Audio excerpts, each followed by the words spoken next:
안녕하세요. 사연에 빠지다의 DJ 민영입니다. 오늘 사연자는 미운 놈 떡 하나 더 준다는 심정으로 얄미운 며느리라도 어떻게든 예쁘게 봐주려고 했는데 얼마 전 도무지 참을 수 없는 사건이 있었다는데요. 과연 어떤 사연인지 들어보시겠습니다. 오늘도 두 가지 사연 준비되어 있는데요. 끝까지 들어주실 거죠? 그럼 오늘의 사연 바로 시작해 볼게요. 안녕하세요. 저는 평생을 시골에서만 살아온 70대 할머니입니다. 저는 딸 셋에 아들이 하나예요. 딱 들으시면 아시겠지만 우리 집에서는 누구보다 아들이 귀합니다. 저야 아들이든 딸이든 상관없이 똑같이 키웠다고 키웠지만 자식들이 느끼기엔 그렇지 않았을 거예요. 시부모님을 모시고 살았을 때 딸들이 함께 살면서 느낀 차별이 꽤 힘들었는지 지금까지도 옛날 이야기가 나오면 딸들이 투덜거리거든요. 특히나 막내 아들과 차별을 받았다는 이야기를 가장 많이 해요. 할머니가 고기 반찬 있을 때마다 윤석이 앞에만 놔줘서 얼마나 서러웠는지 몰라. 내가 한번 먹으려고 젓가락 갖다 대면 할머니가 손으로 내 젓가락을 탁 쳤다니까. 그러니까 우리가 그때 고기도 못 먹고 커서 지금 다들 이렇게 키가 크다가 만 거라니까. 윤석이 제발 혼자 키 큰 거. 저게 다 할머니가 윤석이만 고기며 뭐며 몰래 갖다 먹여서 그런 거야.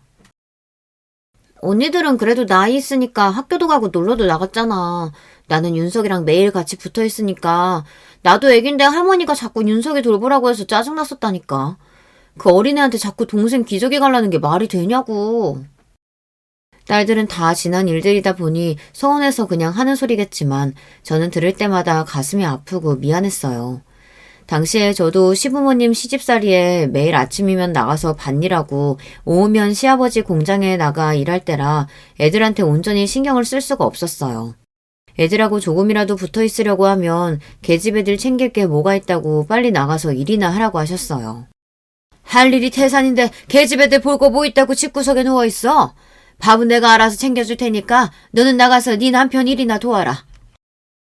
시부모님이 저에게 얼마나 지독하게 굴었냐면 첫째를 낳았을 때는 딸 낳은 주제에 누워있으려고 한다고 애 낳은 지 3일이 지난 저에게 빨리 나가서 일하라고 하셨고 둘째까지 딸이었을 때는 시부모님 두 분 다 아예 저와 눈을 마주치질 않으셨어요.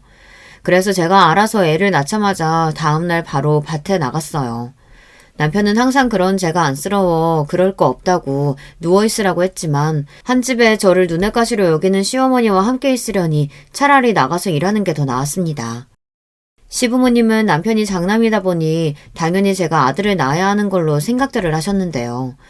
그런 와중에 줄줄이 딸만 셋을 낳았으니 시부모님께 모진 구박을 다 받아야만 했습니다. 셋째까지 딸을 낳자 시어머니께서는 더는 안 되겠다면서 막내를 가졌을 때 집안에 무당까지 불러서 구술했어요. 남들은 구신이 뭐니 안 해도 잘만 낳는 아들을 너는 도대체 뭐가 부족해서 낳는 것마다 딸이냐? 애미 네 나이도 이제 내물애면 마흔인데 이번에도 딸이면 둘째라도 얻어서 아들 낳게 할 테니까 그런 줄 알아라. 심지어 막내를 임신했을 때는 넷째까지 아들이 아니고 딸이면 저를 내쫓고 다른 며느리를 얻겠다는 막말까지 하셨어요. 그때는 저도 참 바보 같았던 게 시부모님께 하도 구박을 받으며 살아서 그런지 제가 정말 죄인인 줄 알았어요.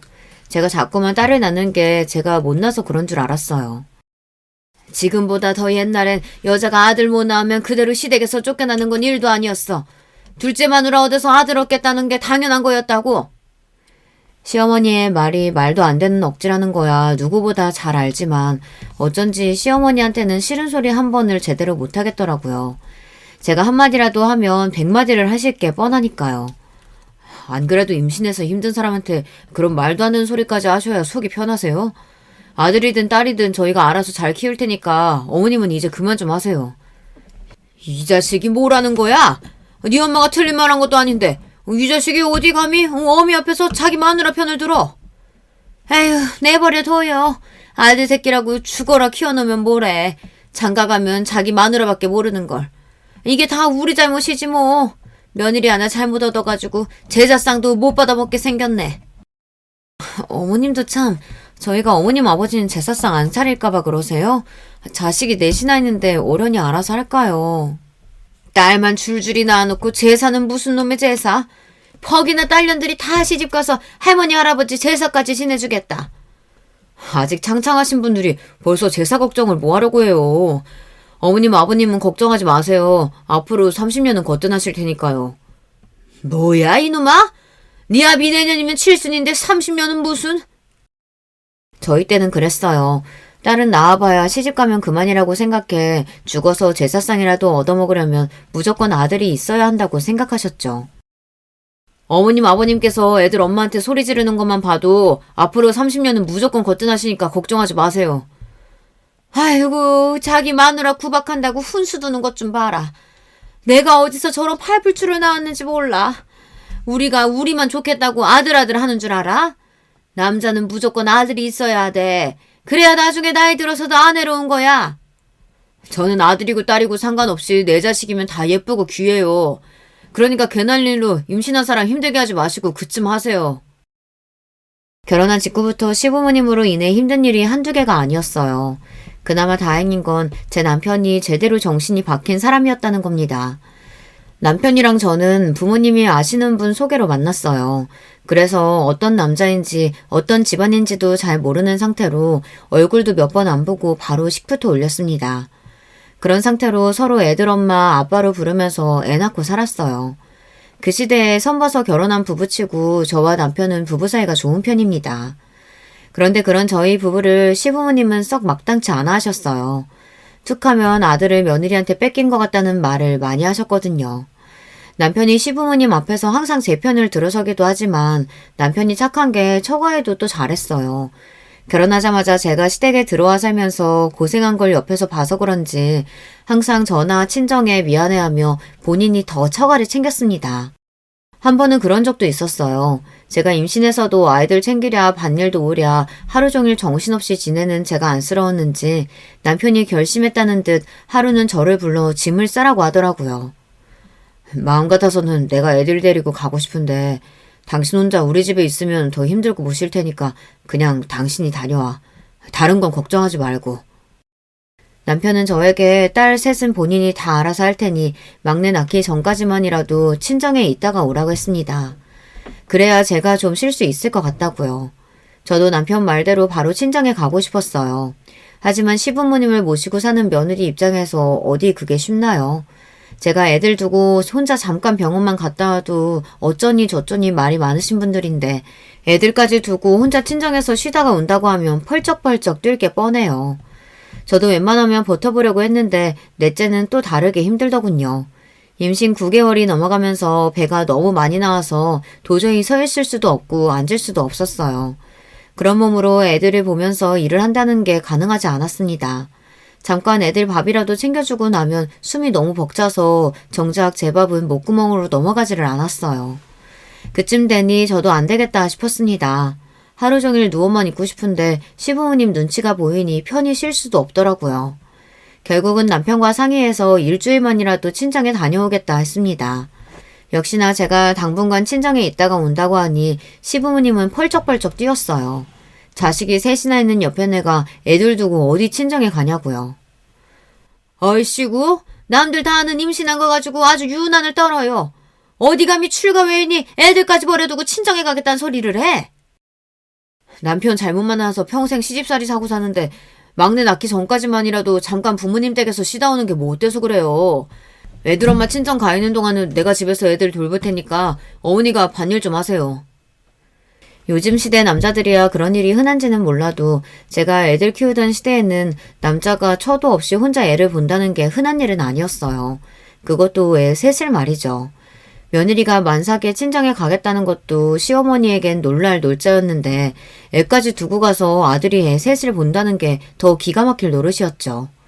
그때만 생각하면 저는 아직도 오금이 저려요. 평소 시어머니의 성미에 절대 저를 순순히 친정에 보내주실 분이 아닙니다. 그런데 신기하게도 시어머니께서 저를 친정에 보내주시긴 했었어요. 남편이 시어머니 앞에서 눈까지 부라려가며 저렇게 고생하다가 아이라도 잘못되면 어떡하냐고 언성을 높였으니 시어머니도 더는 할 말이 없으셨나 봐요. 저더러 친정에 가고 싶으면 가라고 하셨어요. 그런데 그러면서 하시는 말씀에 소름이 돋았습니다. 네가 막바지에 닥치니까 아주 똥줄이 타나 본데 그래 어디 한번 너 하고 싶은 대로 다 해봐라.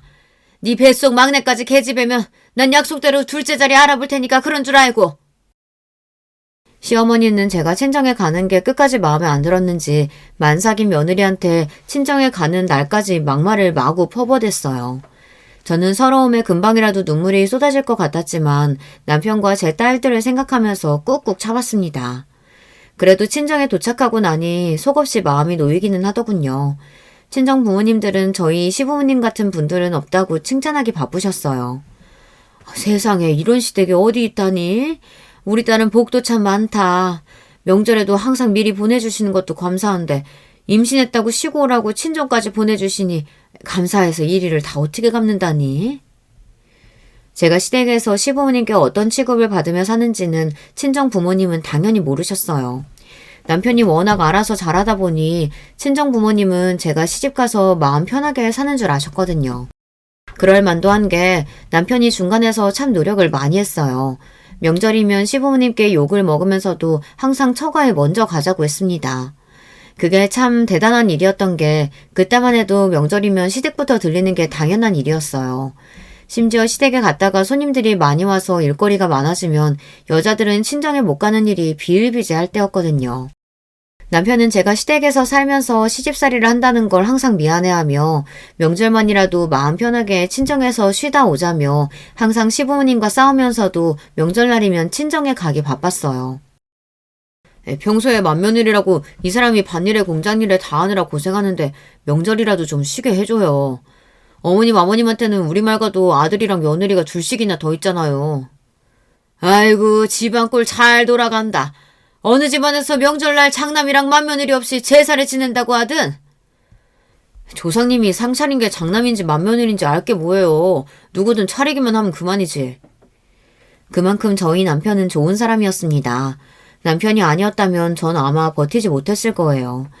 그래도 다행이었던 건 막내를 낳고 나서는 전보다 시집살이가 좀 나아졌다는 겁니다. 막내가 아들이었거든요.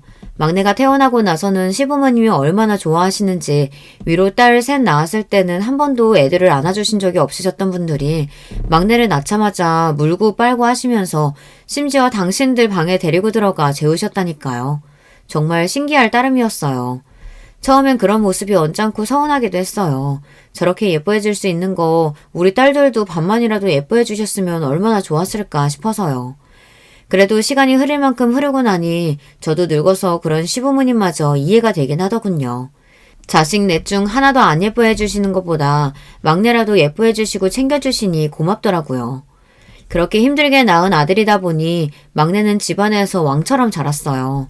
제가 아무리 딸들을 챙기고 공평하게 키우려고 해도 시부모님의 성화에 이길 수가 없었습니다.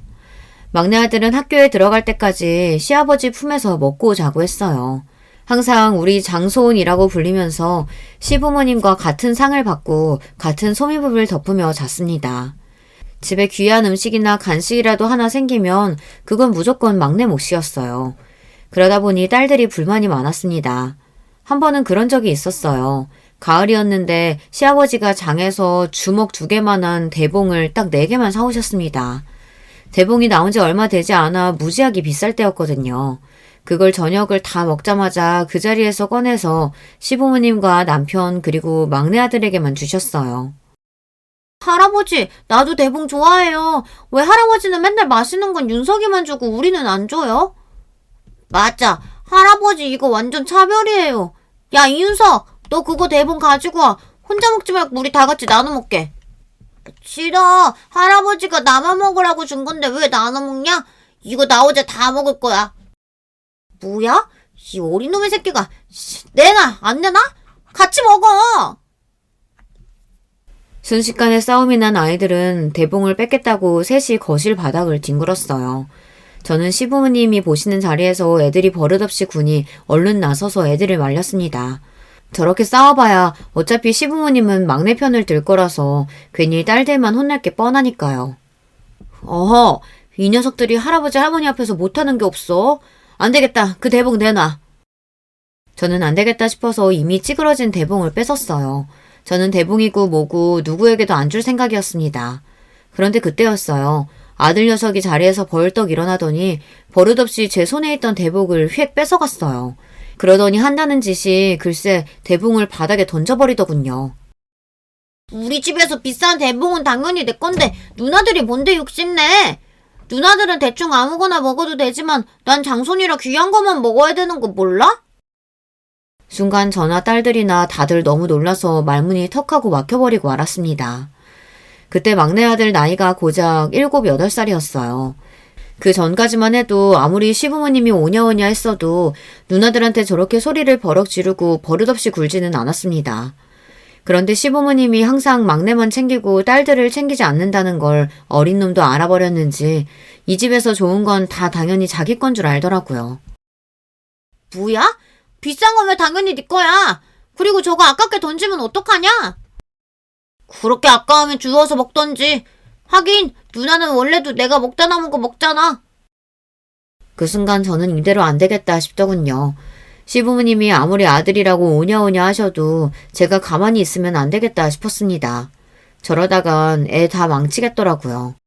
그때부터 저는 막내 아들에게 유난히 더 엄격하게 굴었어요. 시부모님이 옆에서 그러지 말라고 말리셔도 저는 제 고집대로 했습니다. 넷이 뭐든 공평하게 똑같이 주고 잘못을 하면 똑같이 때리고 혼냈어요. 하지만 제가 아무리 노력하면 뭐래요. 시부모님은 여전히 막내를 왕처럼 키우시는걸요. 그러다 보니 막내 아들은 제 생각과 다르게 커갔어요.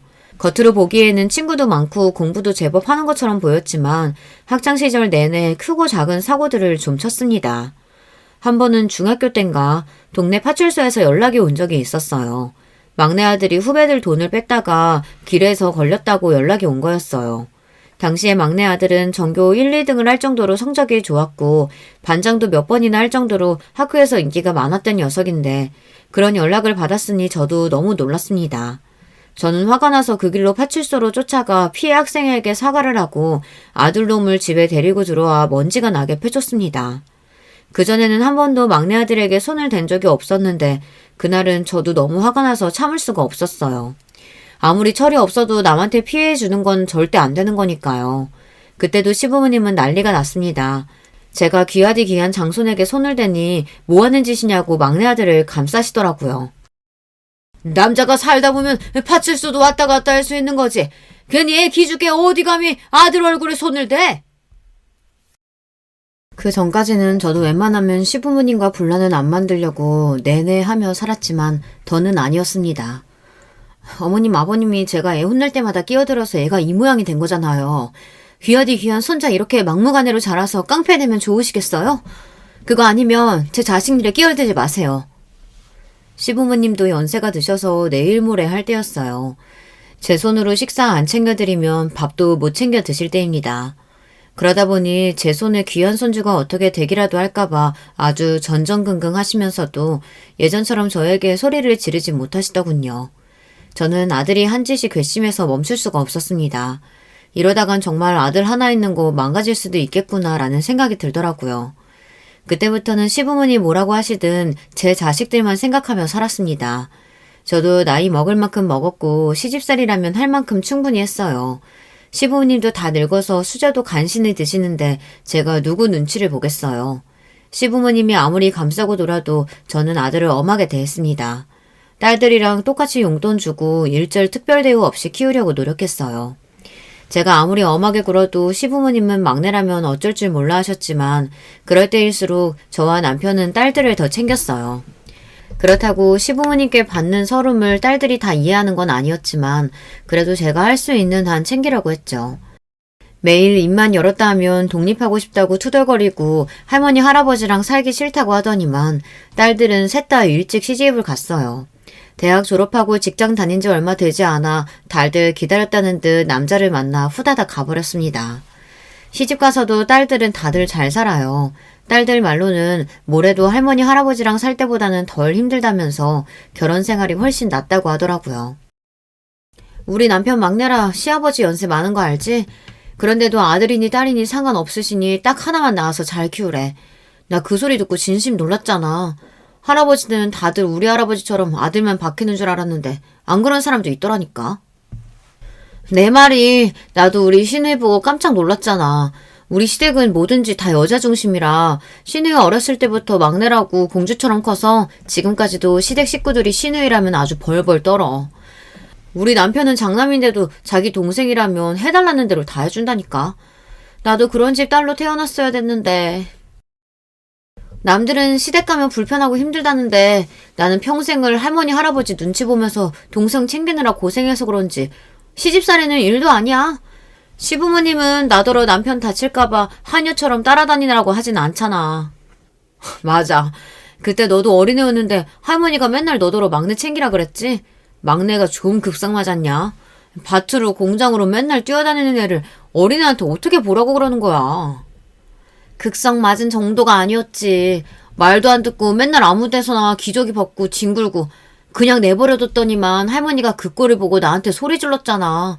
우리 집 장손 다치면 책임질 거냐고. 딸들은 결혼하고 나서도 셋이 만나기만 하면 옛날 이야기를 하며 시부모님께 받은 서름에 대해 토로했어요. 할머니 할아버지한테 받은 차별이나 구박에 비하면 시집살이는 일도 아니라고요. 그런 소리를 들을 때마다 저와 남편은 속상해서 할 말이 없어요. 저희가 아무리 잘해주고 챙겨주려고 해도 시부모님이 한마디 툭 뱉어버리면 딸 셋이 고스란히 상처를 받아 속상해하는 게 눈에 보였거든요. 성인이 될 때까지 한 집에서 같이 살고 한 핏줄인데도 딸들은 할머니 할아버지에게 정도 없었어요. 얼마나 서러웠으면 시부모님이 돌아가셨을 때 셋 다 눈물 한 방울을 안 흘리더라고요. 막내 아들만 제품에 안겨 몇 시간씩 펑펑 울었어요. 그렇게 혼자 온갖 특혜를 다 받고 자란 막내 아들은 은근 제 속을 썩였어요. 사람들 앞에서는 잘난 척도 하고 허세도 좀 있는 편이었는데 막상 집에 있을 때 보면 애가 유약하고 정신력이 약해요. 뭘 결정할 때도 우왕좌왕하다가 주변 사람들이 하는 말에 금방 휩쓸리고는 했죠. 학창시절에야 어리고 철딱선이 없을 때니 그러려니 했는데 성인이 돼서도 영 뭘 해야 할지 갈피를 못 잡더라고요. 공부는 그래도 잘하는 편이라 당연히 서울로 대학을 보내려고 했어요.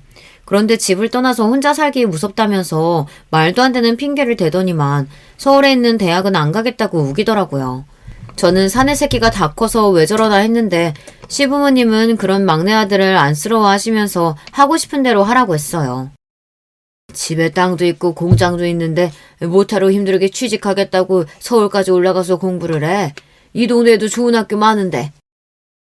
그래. 너희 아버지 재산 다 우리 손주 건데 힘들게 일할 필요 뭐 있어. 집에서 가까운 학교 다니면서 얌전히 아버지 일이나 배우면 되지. 시부모님은 항상 그런 식이었습니다. 제 딸들은 대학을 가든 시집을 가든 일절 관심도 없으시면서 막내 아들이 한마디만 하면 본인들이 다 해결해 줄 것처럼 나섰어요. 하나뿐인 장손 혹시나 혼자 서울에 올라가 고생이라도 할까봐 아주 전전긍긍 하셨습니다. 그때도 저와 남편은 답답해서 어떻게든 서울로 올려보내려고 했는데 아들놈이 올라갈 생각이 없었어요. 시부모님 말씀대로 동네에서 대학을 다니며 남편 일을 배우겠다고 하더라고요. 그러던 중 생각지도 못한 일이 벌어졌습니다. 몇 년 전까지만 해도 누나들 서울로 대학 갈 때 본인도 간다고 그렇게 난리를 피던 놈이 갑자기 왜 생각이 바뀌었나 했더니만 이게 여자가 있었더라고요. 그것도 고3 때 과외를 받던 대학생 과외 선생한테 빠져서 그 과외 선생 따라 같은 학교에 간 거였어요. 나이도 많은 과외 선생한테 빠진 것도 기가 막히는데 이 녀석이 사고를 치고 말았습니다. 과외 선생이랑 둘이 좀 좋아서 몇 달 만나기는 했나 봐요. 그런데 그게 정상적인 연애가 아니라 둘이 바람을 피운 거랍니다. 그 과외 선생한테 오래 만나던 남자친구가 있었는데 그 남자친구가 군대에 있는 사이에 우리 막내랑 둘이 만났나 봐요. 같은 학교 다녔으니 둘이 좋아서 매일 붙어 다니다가 제대하고 나온 과외 선생 남자친구가 둘이 만나는 걸 알게 돼서 학교에까지 쫓아와 난리를 쳤나 봐요. 남자애가 체대생이었다는데 막내가 그 남자한테 학교 한복판에서 엄청 두들겨 맞고 들어와 집안이 한바탕 난리가 났었습니다. 시부모님은 당장 막내를 때린 놈을 고소하겠다고 난리였고 막내는 쪽팔려서 앞으로 학교 어떻게 다니냐고 난리였습니다. 학교를 그만두겠다고 했어요. 저와 남편은 절로 한숨이 났어요. 아들놈이라고 하나 있는 게 도대체 왜 저렇게 바보 같은 짓거리만 하고 다니나 해서요. 제 속도 모르고 시부모님은 막내 아들 역성만 들었습니다. 그러게 여자를 만나려거든 똑바른 애를 만나야지. 어디서 그런 해프년을 만나서 그런 망신을 당해. 내가 그 년놈 둘 다 가만히 안 둘 거니까 그런 줄 알아라. 시아버지는 귀한 손주 얼굴에 상처를 낸 게 괘씸하다면서 그 남학생과 과외 선생 집까지 찾아가 부모한테 난리를 쳤어요. 평생 취직도 못하게 고소할 거라고 엄포까지 놓으시고 오셨더라고요. 나중에 제가 간신히 말려서 고소까지는 하지 않았지만 좁은 동네에 소문이란 소문은 다 나서 창피해서 도저히 얼굴을 들고 다닐 수가 없는 지경이었어요. 그 일 이후로 막내는 서울로 올라갔습니다. 본인도 창피하긴 했는지 다니던 학교를 그만두고 다시 수능을 봐서 서울에 있는 대학에 다시 진학했어요. 그래도 서울로 올라간 이후에는 좀 잠잠한 듯 했습니다. 남들보다 조금 늦게 서울로 대학도 가고 졸업과 동시에 서울에서 취직도 하길래 이제 좀 정신 차렸나 했죠. 그런데 사람이 어디 가는 게 아니더군요. 이 자식이 취직하고 나서도 자꾸만 크고 작게 사고를 쳤어요. 돈 사고를 쳐서 도와준 게 한두 번이 아닙니다. 집안 남자 중에 사업하겠다고 일 벌리는 사람이라고는 없는데 도대체 누구를 닮았는지 저희 막내 아들은 직장 생활이나 착실히 하면 좋을 걸 자꾸만 사업을 하겠다고 일을 벌려놓은 걸 좋아했어요. 그러더니 결국은 멀쩡히 다니던 직장을 그만두고 무슨 디저트 사업을 하겠다고 여기저기서 돈을 빌려서 가게를 냈어요. 그때가 시아버지께서 진작 돌아가시고 시어머니께서도 오늘 내일 하셨을 때였는데 막내 아들놈이 어느새 시어머니를 꼬셔서 시어머니한테 돈을 받아가 일을 벌렸더라고요. 그런데 그게 쫄딱 망해버렸습니다. 무슨 빙수 기계를 개발한다고 호들갑을 떨더니만 그게 잘못됐는지 처음 투자한 돈도 거의 못 건졌나 보더라고요. 그 일로 시어머니께서 충격을 받아서 쓰러지셨어요. 빌려준 돈이 아까워서가 아니라 사업이 잘 안 돼서 아들놈이 힘들어할까봐 걱정돼서 쓰러지신 거였습니다. 우리 손주 어떡하니? 우리 손주 불쌍해서 어떡해? 제 아들놈인데 저는 하나도 불쌍하지 않았어요. 사업의 사자도 모르는 게 자기 돈도 아니고 할머니 돈을 가지고 나가서 바보 같은 짓을 벌였으니 불쌍하긴커녕 화만 났습니다. 그런데 저희 시어머니는 귀한 손주 기죽어서 혹여나 세상을 등지기라도 할까봐 걱정된다며 바리바리 반찬까지 싸들고 서울까지 5시간에 걸려 올라가서 걱정하지 말라고 할머니가 다 해결해 주겠다고 하셨어요. 우리 손주 걱정하지 마. 할머니가 빚 다 갚아주고 다른 가게도 차릴 수 있게 도와줄게. 막내가 사고친 걸 어머님이 왜 해결해줘요. 자기가 싼 똥 자기가 해결하게 그냥 두세요. 엄마는 할머니가 도와준다는데 왜 그래? 할머니, 나 망한 거 아니야. 그 빙수기계에 조금 문제 생겨서 그런 거지. 그것만 해결되면 금방 다시 가게 시작할 수 있어. 그럼 우리 손주 똑똑한 거 이 할미가 다 알지. 너는 예전부터 사주에 사업하면 무조건 성공할 거라고 그랬어. 내가 너희 할아버지가 남기고 간 땅이랑 다 우리 손주 앞으로 해주고 죽을 거니까 그거 가지고 너 하고 싶은 거 다 해라. 그렇게 막내 손주라면 끔찍하게 생각하시던 시어머니께서 막내가 장가가는 것도 못 보고 돌아가셨어요. 그 전까지는 저도 시부모님에 대해 애틋하거나 불쌍하다고 생각한 적도 없었는데요. 막내 아들이 장가가는 날은 저도 마음이 뭉클하고 어느 때보다 시부모님 생각이 많이 나더라고요. 매일 사고만 치고 철딱서니는 없어도 할머니 할아버지라고 하면 무슨 일이 있어도 달려와서 챙기던 녀석이었는데 그런 녀석이 장가가는 모습을 얼마나 보고 싶으셨을까 그런 마음에 마음이 좋지 않았습니다. 그런데 그건 시작에 불과했습니다. 아들이 결혼하고 저도 손주 녀석이 생기고 나니 어느 때보다 시부모님 생각이 자주 나더라고요. 딸들이 결혼하고 손주를 낳았을 때랑은 또 다른 느낌이었어요. 외손주, 친손주라는 걸 떠나서 저에게도 며느리가 생겼다는 게 느낌이 이상하더라고요. 사실 막내 아들이 워낙 철딱서니가 없다 보니 저는 장가도 가기 힘들 줄 알았어요. 그런데 어느 날 갑자기 연락도 없이 집에 내려온 아들이 결혼을 하겠다고 하더군요. 이제 막 사귀기 시작한 여자친구가 있는데 임신을 했대요. 처음 임신 소식을 들었을 때 기가 막혔어요. 이 자식이 결혼까지 사고를 쳐서 하는구나 싶어서요. 그래도 어쩌겠어요. 제 아들이 친 사고이니 부모인 저와 남편이 수습을 해야 했죠. 저와 남편은 곧장 결혼 날짜를 잡고 식부터 올리라고 했어요. 요즘 사람들이야 결혼 준비하면 다들 반반씩 나눠서 준비한다는데 우리 집은 시골 사람들이라 그런지 웬만하면 저희 쪽에서 다 준비하는 게 맞는다고 생각했어요. 안 그래도 어린 딸이 임신해서 결혼하는 것도 처가에서는 속상할 텐데 우리 쪽에서 할 수 있는 건 최대한 다 도와주자 싶었죠. 저는 며느리를 만나기도 전부터 그냥 다 좋았습니다. 저희 막내가 워낙 철이 없다 보니 저는 며느리가 참 고맙고 애틋했어요. 제 아들처럼 못난 녀석과 살아준다는 것만으로도 마냥 고마웠거든요. 그러다 보니 시부모님이 더 이해가 안 됐어요. 내 아들하고 알콩달콩 잘 사는 모습만 봐도 뿌듯하고 기분이 좋을 것 같은데 그런 며느리한테 왜 그렇게 못되게 굴었을까 싶어서요. 저는 며느리가 예뻐서 뭐든 다 해주고 싶었습니다. 그런데 그것도 제 생각인가 봐요. 며느리 생각은 다른 것 같았습니다. 며느리는 처음 봤을 때부터 제가 생각한 느낌이 아니었어요. 막내 며느리는 제가 생각한 것보다 훨씬 더 요즘 며느리였어요. 옛날 며느리, 요즘 며느리에 따로 있는 건 아니지만 제가 듣기로는 요즘 며느리들은 시어머니 앞에서도 굳이 잘 보이려고 하지 않고 본인 성격대로 할 말은 다 한다고들 하더라고요. 처음 우리 집에 인사 왔을 때도 그랬어요. 우리 집이 옛날 시골집이라 오래됐어요. 시부모님이 결혼할 때부터 산 집이라 50년도 훨씬 넘은 집입니다. 그래도 저와 남편이 살면서 하나하나씩 고치면서 살아서 화장실이나 주방은 현대식이에요. 그런데도 막내 며느리는 우리 집이 오래돼서 불편했는지 뚱한 표정으로 화장실 한 번 안 가고 앉은 자리에서 꼼짝도 안 하더라고요. 거기다가 제가 차린 밥도 거의 먹지를 않았어요. 세아가 음식이 입에 안 맞니?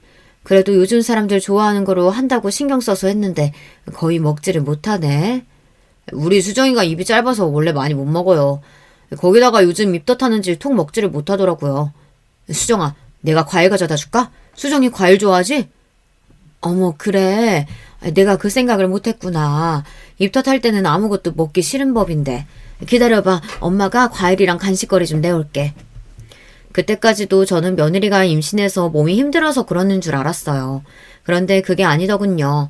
며느리 될 애는 제가 생각한 것보다 훨씬 더 예민하고 까칠한 애였어요. 제가 집에 있는 과일이란 과일은 다 씻어서 준비하는 동안 차라도 내어줄까 해서 거실에 나갔는데 며느리랑 아들이 둘 다 없더라고요.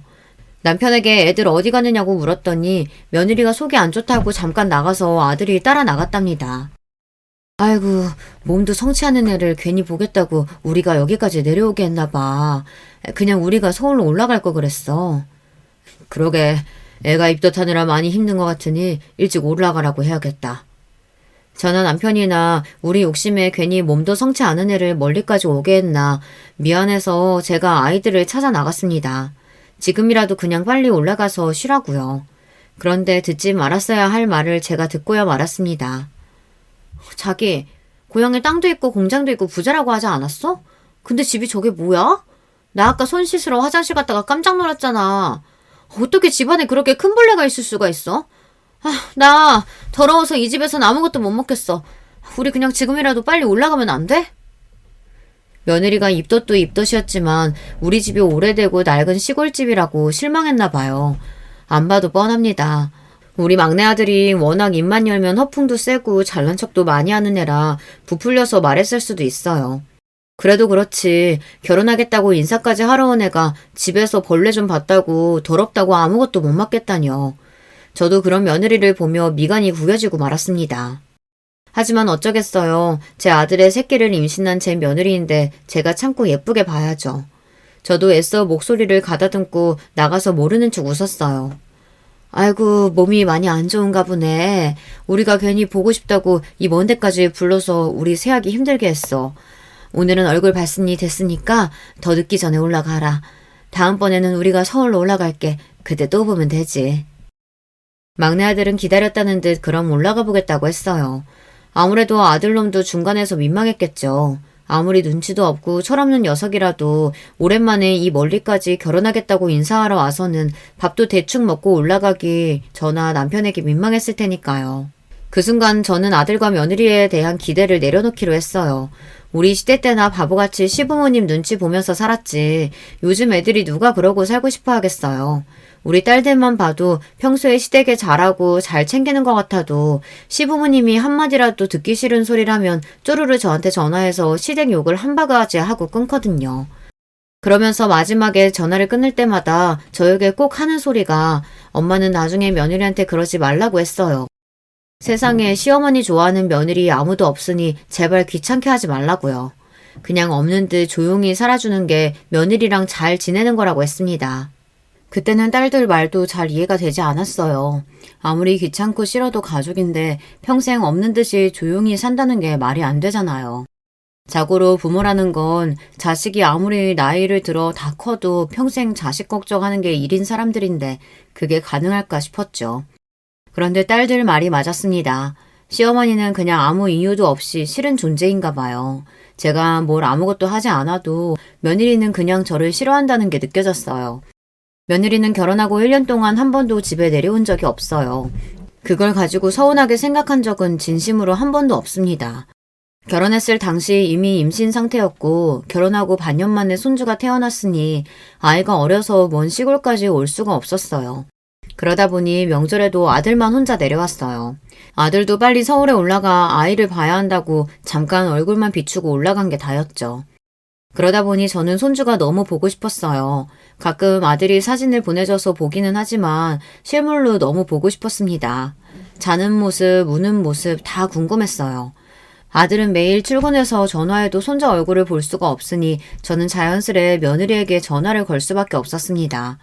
집이 멀어도 너무 멀다 보니 딸내 손주 소녀들하고는 자주 영상통화를 해요. 그래서 저는 며느리에게 전화하는 걸 크게 불편하게 생각하지 않았습니다.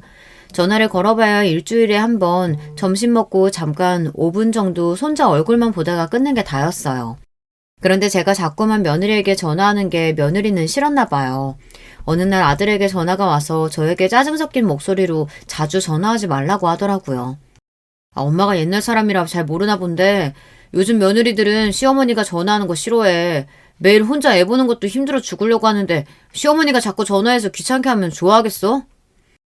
텔레비전 드라마에서나 이런 상황을 봤었지 저에게 이런 일이 생길 줄은 몰랐습니다. 아무리 요즘 며느리들이 시어머니를 싫어하고 귀찮아한다고 해도 그렇지 일주일에 한 번 손주 얼굴 보겠다고 시어머니가 전화하는 게 그렇게 잘못인가 싶었어요. 더군다나 아들 입에서 들으니 더 속상하고 억울하더군요. 그래서 저도 모르게 꾹 참고 있던 말을 뱉어내고 말았어요. 손주 태어난 지가 언젠데 할머니 할아버지가 손주 얼굴 한 번 못 봤다는 게 말이 되니? 너무 보고 싶어서 일주일에 한 번 전화한 걸 가지고 너희 정말 너무들 한다. 저는 그대로 전화를 끊어버렸습니다. 저도 절대 서운한 티 내고 싶지 않았지만 도저히 억울해서 참을 수가 없었어요. 사실 저도 며느리한테 전화할 때마다 기분이 좋지 않았어요. 제 새끼 생각해서 꾹 참은 겁니다. 제가 딱 며느리에게 전화를 걸면 며느리는 곧바로 손주 얼굴을 비춰요. 인사 한마디도 안 하고 말이죠. 제가 우리 며느리 고생한다, 밥은 먹었냐 물어도 네, 딱 한마디 하고 맙니다. 한 번을 저나 남편 안부를 물은 적도 없어요. 며느리가 그렇게 싸가지 없이 굴어도 저는 단 한 번도 아들이나 딸들한테 며느리 이야기를 한 적이 없습니다. 가족끼리 괜한 분란을 만들고 싶지 않아서요. 제가 그렇게 며느리 눈치를 봤는데도 그런 소리까지 들으니 가슴 한구석이 뻥 뚫리는 것 같았습니다. 더군다나 아들놈이라는 놈이 자기 마누라가 한 말을 그대로 저에게 전달하는 것도 너무 싫었어요.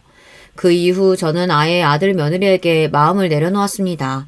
제 마음이 어떻든 며느리 생각은 다르다는 걸 뼈저리게 느꼈거든요. 저희 시대야 시어머니가 무슨 소리를 해도 찍소리 못하고 참고만 살았지만 요즘 며느리들은 어디 그런가요? 딸들 말이 맞았어요. 며느리는 그냥 시어머니라는 존재만으로도 싫은 것 같았어요. 그 이후 저는 며느리에게 전화도 일절 안 했어요. 일이 생기면 그냥 제 아들에게 전화하고 말았습니다. 고추장이고 된장이고 만들 때마다 아들 생각이 나서 보내주고 싶어도 꾹 참고 김장이나 하면 한 번씩 택배를 보내주고 말았어요. 딸들도 보낼 때마다 이런 걸 힘들게 뭐하러 보내냐고 툴툴거리는데 며느리는 얼마나 귀찮아할까 싶어서요. 1년에 며느리는 딱 4번 만났습니다. 명절 2번, 남편하고 제 생일 2번 해서 딱 4번 집에 내려왔어요. 저나 남편이 서울에 일이 있어서 올라갔다가 손주, 손녀 얼굴이 보고 싶어 잠깐 드리려고 해도 며느리가 싫어할까봐 눈치가 보여 통 못 가겠더라고요. 그러다 보니 저는 며느리가 오는 날만 되면 심장이 뛸 정도로 기다려졌어요. 제가 뭐 며느리 보고 싶어서 심장이 뛰겠어요. 그때 아니면 손주를 볼 수 없으니 내내 자식들 오는 날만 기다리고 있었죠. 그런데 며느리는 해도 너무한 게 그 머나먼 길을 내려와서도 잠 한 번 안 자고 바로 올라갔어요. 막내 아들이 운전하기 힘들다고 하루 자고 가자고 해도 며느리는 밥 한 끼 먹으면 꾸역꾸역 어린애를 끌고 올라가겠다고 했어요.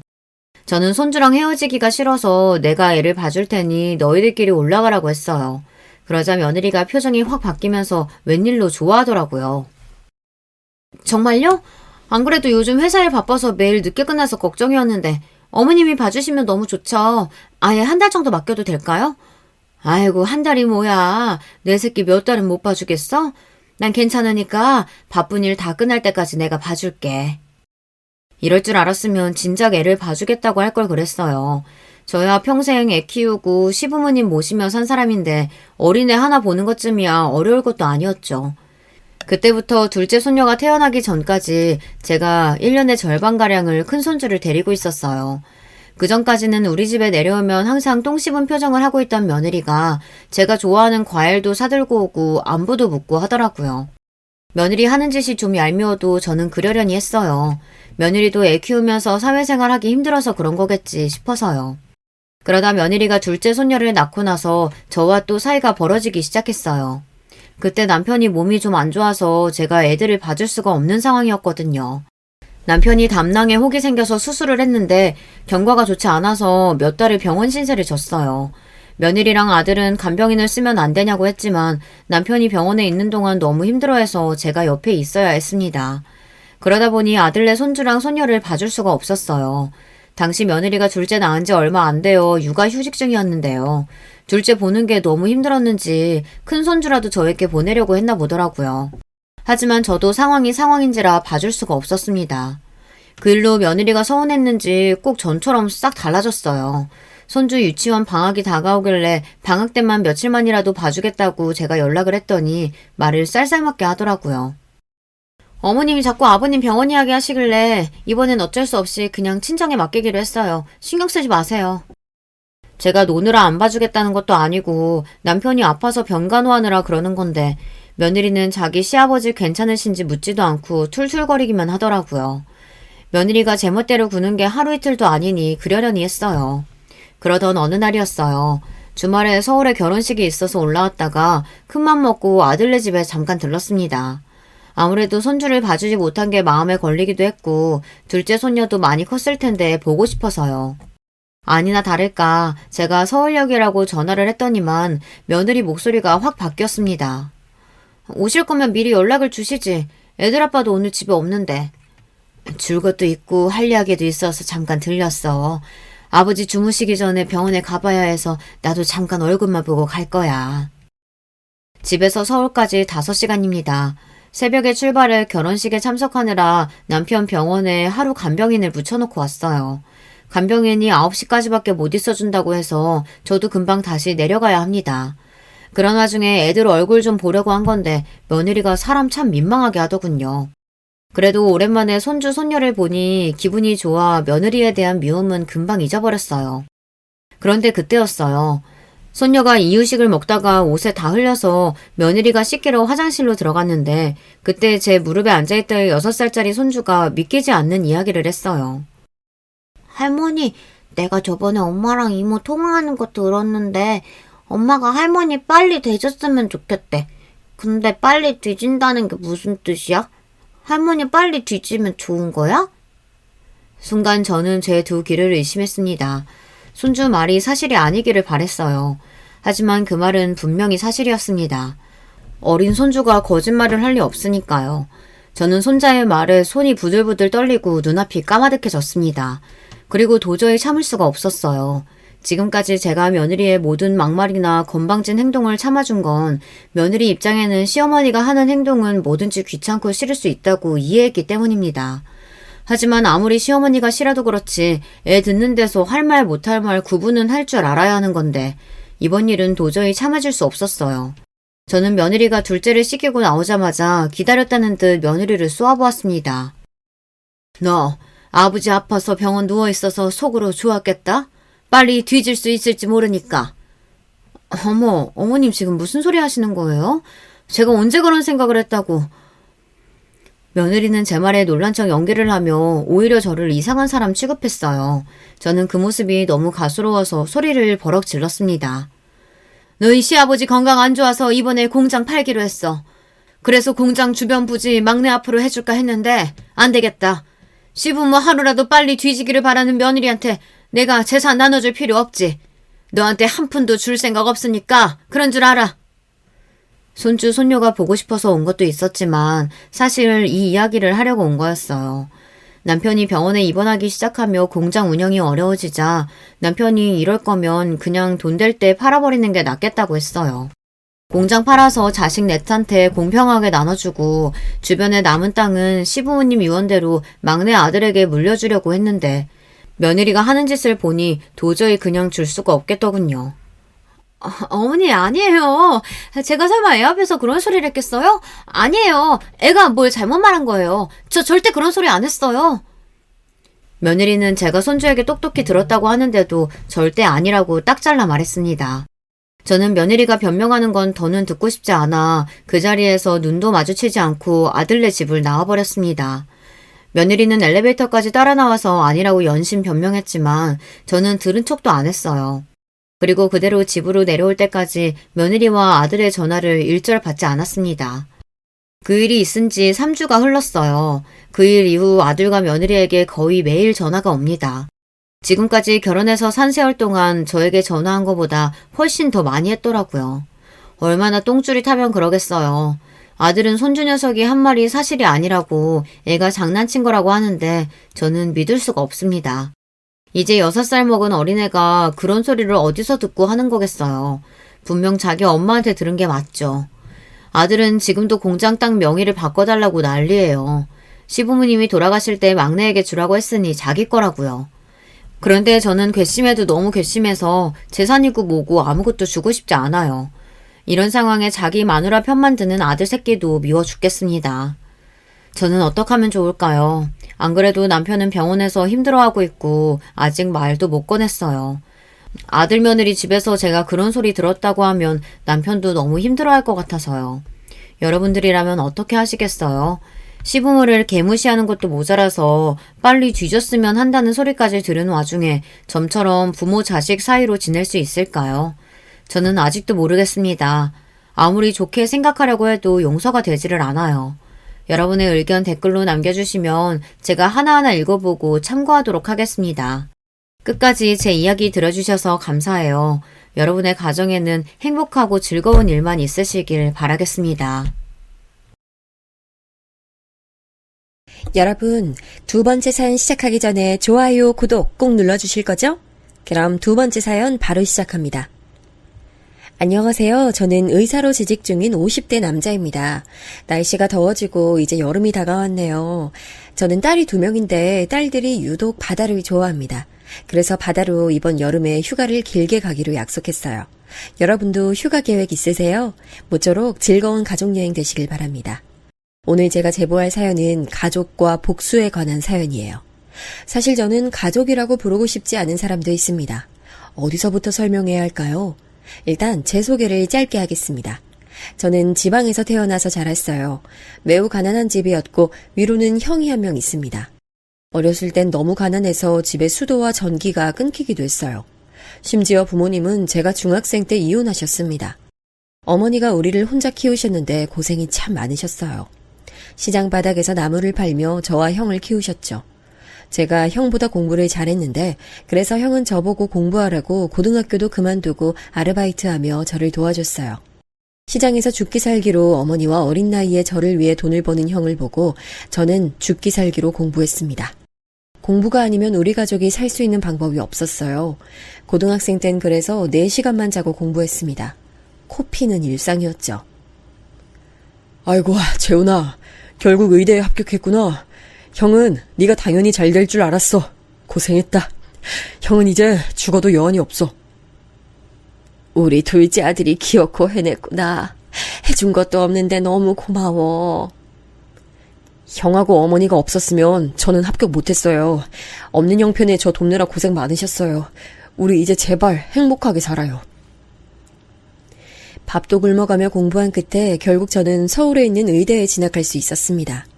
어머니와 형은 제가 의대에 합격하자 눈물을 터뜨렸어요. 저도 이제 이런 고생은 끝이겠지 생각하니 뿌듯했죠. 하지만 현실은 조금 달랐어요.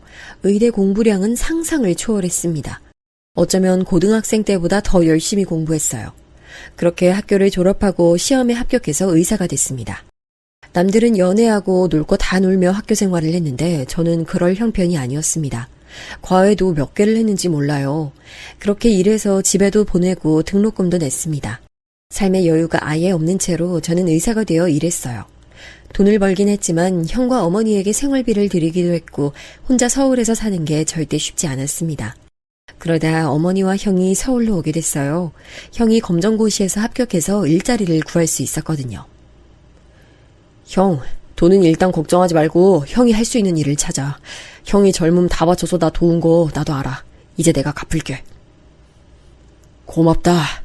형이 안 그래도 제과에 관심이 많아서 학원을 다니려고 해. 빵집 열어서 어머니와 함께 운영하려고. 형은 실제로 서울에서 학원에 다니며 금방 빵 만드는 법을 배웠어요. 워낙 손재주가 좋은 형이라 1년도 안 되는 기간 안에 웬만한 빵을 다 만들 줄 알았죠. 저는 그동안 모은 돈으로 형과 어머니가 운영할 수 있는 빵집을 하나 열어줬습니다. 주변에서도 어머니도 저에게 결혼 얘기를 꺼냈지만 저는 그때 이렇게 가족들에게 투자하는 게 더 좋았어요. 그러던 어느 날 형이 결혼한다며 여자를 데려왔습니다. 그런데 세상이 정말 좁더라고요. 아내 될 사람이 너희 병원에서 일하거든. 외과 병동이라 너랑 마주치진 않았을 텐데 그래도 놀랍지? 우리 병원이 워낙 크니까 그럴 수도 있는데 신기하긴 하다. 그래도 형은 다행이네. 동생은 의사고 아내는 간호사잖아. 아파도 걱정 없겠어. 나도 나지만 우리 어머니가 다행이지. 어쨌든 가족끼리 같은 병원에서 근무하다니 좋다. 형수가 될 사람은 형의 빵집 손님으로 만났다고 해요. 형이 워낙 손맛이 좋아 빵집이 인기가 좋았거든요. 형수도 그래서 거의 매일같이 드나들다 형에게 반했다고 합니다. 몇 개월을 구애한 끝에 형과 연애하게 됐죠. 그리고 2년의 연애 끝에 결국 결혼까지 하게 됐습니다. 저는 일하는 게 힘들고 바빠서 연애 생각이 전혀 없었어요. 그래서 형이 결혼한다는 소식에 내심 기뻤습니다. 자식 중 한 명이라도 결혼해야 우리 어머니 마음이 편하잖아요. 듣기로 형수님 집안 형편도 그리 좋은 편은 아니었어요. 우리 집도 그렇고 양가 지원이 많지 않았습니다. 그래도 하나밖에 없는 형제고 저를 워낙 어렸을 때부터 도왔던 형이니 제가 결국 나섰어요. 빵집과 병원 중간에 있는 아파트를 하나 얻어줬죠. 저한테도 큰 돈이었는데 전혀 아깝지 않았습니다. 그때까지는 제가 결혼하게 될 거라고 생각도 안 했거든요. 그리고 형의 결혼식 날이 됐습니다. 여러분은 첫눈에 반한다는 소리를 믿으세요? 저는 그 말이 무슨 말인지 전혀 모르고 살았습니다. 첫눈에 반하긴커녕 연애를 해본 적도 없으니까요. 그런데 형의 결혼식 날 저는 저 말이 뜻하는 바를 알게 됐어요. 형수님 하객으로 있던 어떤 여성분과 눈이 마주쳤는데 아주 환하게 웃더라고요. 그 웃음을 보고 홀린 듯이 다가갔습니다. 제가 원래 그러던 사람도 아니고 애초에 여자를 만난 적도 없잖아요. 그런데 그 여성분은 당황하면서도 웃음을 잃지 않았습니다. 그리고 얼떨결에 저는 처음 보는 사람 앞에서 제 소개까지 하게 됐죠. 놀라운 건 그 다음이었어요. 어머, 땡땡병원이요? 저 거기서 일해요. 아, 의사 선생님이셨구나. 저는 간호사예요. 소아병동에서 일하고 있어요. 그러고 보니 오늘 결혼하는 미정이도 같은 병원이에요. 네, 맞아요. 사실 이 결혼식 저희 형 결혼식이에요. 같은 병원이라니 저도 너무 놀랍네요. 만나서 반갑습니다. 알고 봤더니 그 여성분은 우리 병원에서 일하는 간호사였어요. 다행인지 아닌지 형수, 저, 여성분 다 다른 병동이었죠. 그리고 저는 사실 속으로 얼마나 기뻤는지 모릅니다. 첫눈에 반한 사람이 같은 직장에서 일한다는 것은 운명이라고 생각해요. 저는 그 뒤로 대놓고 그 여성분을 따라다녔죠. 야, 그만 좀 쫓아다녀. 그 시간에 환자를 더 봐라. 소아과에 꿀 발라놨어. 너 그 정간호사 보러 가는 거 소문 다 났어. 소문나면 이제 나연씨 몰래 좋아하는 사람 없겠죠? 그럼 전 오히려 좋아요. 이미 인기가 하늘로 쏘는 사람인데 없겠냐? 예쁘고 성격도 좋아서 환자들도 대놓고 좋아하잖아. 그리고 듣기론 집안도 아주 좋대. 제가 계속 말했잖아요. 저런 사람 태어나서 처음 본다니까요. 나연씨 아니면 결혼 평생 안 할 거예요. 아이, 너 같은 놈이 한둘이겠냐고. 아, 그리고 너희 형수랑 고등학교 때부터 동창이라던데? 그래서 둘이 그렇게 친하대. 그럴 거면 형수한테 차라리 자리 주선 부탁해봐. 저도 처음 듣는 사실이었어요. 하긴 제가 애초에 여성분을 만난 게 형의 결혼식이니 생각해보면 둘이 병동도 다른데 왜 결혼식에 참석했겠어요. 나중에 한 사실은 아내와 형수는 고등학교 3학년 때 같은 반이었다고 하더라고요. 그리고 대학도 같이 갔고 대학을 졸업하고 자대 병원까지 나란히 왔던 경우였습니다. 생각보다 아주 친할 수도 있다고 생각했죠. 하지만 그렇다고 제가 형수한테 부탁해서 소개를 받고 싶진 않았습니다. 그냥 제 연애는 제가 해결하고 싶은 마음이 컸어요. 오히려 형수에게 들키고 싶지 않은 마음이 컸습니다. 그렇게 그 여성분을 향한 구애를 약 1년 했더니 드디어 제 구애를 받아주셨어요. 그분은 우리 가족이 아니라면 그렇게 애정이 생기지 않던 제가 처음으로 사랑한 사람이자 마지막 타인이었습니다. 연애 끝에 저는 떨리는 마음으로 프로포즈를 했고 성공해서 그 여성분은 제 아내가 됐어요. 양가에 인사를 갔는데 처가는 생각보다 잘 사는 집이었습니다. 그래요. 사위로 의사가 올 줄은 전혀 몰랐는데 자네가 우리 사위가 된다니 기쁘네. 우리 나연이 고생만 시키지 말아줘요. 돈이 부족하면 언제든지 말하고 둘은 걱정 없이 행복하게만 살도록 해요. 나연이가 외동이라 누가 사위가 될지 궁금했는데 이렇게 능력도 좋고 성격도 좋고 나연이밖에 모르는 사람이 사위라니 이제 마음이 편하네. 장인어른은 작은 사업을 하시는 분이셨어요. 작은 사업이라고 해도 월급쟁이가 아니라 만지는 돈이 저보다 많았죠. 실제로 결혼하며 지원도 많이 해주셨어요. 넌지시 개원 얘기도 꺼내셨는데 제가 거절했습니다. 저는 아내와 같이 사내 연애를 하는 게 너무 좋았거든요. 결혼해서도 서로의 인생을 존중하며 같이 병원에서 일하는 게 좋을 것 같았습니다. 실제로 저는 아내와 연애를 시작하고 직업 만족도가 굉장히 높아졌거든요. 아무리 일이 힘들어도 잠깐 짬을 내서 아내를 볼 수 있어 얼마나 행복했는지 몰라요. 이렇게 제 인생에 많은 영향을 끼친 아내가 너무 사랑스러웠어요. 그리고 아내도 우리 집에 인사하러 왔는데 어머니도 당연히 좋아하셨습니다. 며느리 둘 다 간호사라니 내가 무슨 복을 받았어. 아이고 기쁘네. 우리 아들하고 결혼해줘서 너무 고마워요. 내가 가진 게 없어 줄 수 있는 것도 없는데. 아유 아니에요 어머니. 재훈씨 낳아주신 것만으로도 저는 받은 게 많아요. 어머니 어디 몸이 편찮으시면 꼭 얘기해주세요. 재훈씨 바쁘면 저라도 달려갈게요. 얼굴도 예쁜데 마음씨까지 이렇게 예쁘네. 재훈이가 열심히 살더니 결국 이렇게 복을 받아. 둘이 우리 결혼식에서 처음 봤다니까 그것도 진짜 신기하다. 인연이라는 게 이런 식으로 이어지나 봐. 안 그래 여보? 뭐 그렇지. 나연이랑 고등학교 때 처음 봤는데 이런 식으로 엮일 줄은 전혀 몰랐어. 이것도 인연이라면 인연이네. 그치 나연아? 그러니까 나도 이렇게 미정이랑 인연이 이어질 줄은 몰랐어. 이제 친구에서 가족이 된 거잖아. 나 너무 기뻐. 친구 사이라니. 내가 더 기쁘다. 이런 사연이 있을 줄은 몰랐어. 친구 사이니까 서로 말 편하게 해. 난 신경 쓰지 말고. 아내와 저는 처가의 도움으로 고급 아파트에서 신혼생활을 시작했습니다. 결혼식장도 고급 호텔로 정했고 실제로 하객도 굉장히 많이 왔어요. 예물과 예단은 생략하고 싶었는데 처가에서 한 번 하는 결혼이니 마음껏 하라 하셨죠. 제가 아무리 의사여도 워낙 어머니에게 들어가는 돈도 많았고 형 결혼 때 쓴 돈이 있어서 여유롭진 않았거든요. 그 사정을 듣더니 장인어른은 제가 그동안 고생 많았다며 본인이 많이 지원해 주셨습니다. 신혼여행도 형과 형수는 제주도로 다녀왔는데 저와 아내는 하와이와 유럽을 다녀왔어요. 아내가 워낙 어릴 때부터 해외 생활을 많이 해서 저를 데리고 다녔습니다.